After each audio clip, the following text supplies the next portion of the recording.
So kung nagtindog ko ron diri no. Yan nakahabog ng kahoy diya. Anya mga katuluhon siguro ko kataas.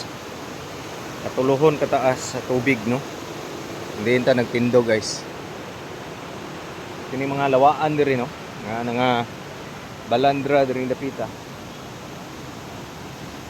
Times 3 siguro ko kataas no, mga 5'7" man ko. So ina kataas ang tubig yun. Dining akong gitindugan karong buntaga. Kung kanos ani hapak ang tubig sa gabi. Taas sa mga no, so mga times 2 guys, no? Kahoy. Nani ka dako. So sao ni paglikay ani kung nabandahan jud ka.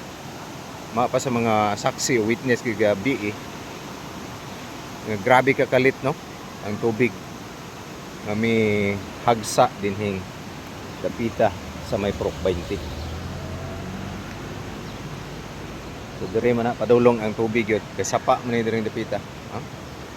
So pabor yung tubig nga pagbulog migo din ang dapita sa may balay nga giingon nila mga kapaglaom. So na ito ang latest update karon din ng dapita.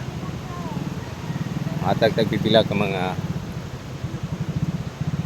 news so bye no balay ni diri. WhatsApp sa ning balaya dinhi. So habog-habog yun.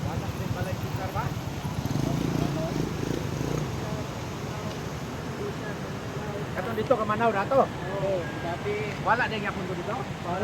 Wala pa ba? Bay-ubay lagi. Mga kabalayan ang nangawala diri karong buntaga mga kapaglaom. So man itong latest update. Sige kung kunan din dapita.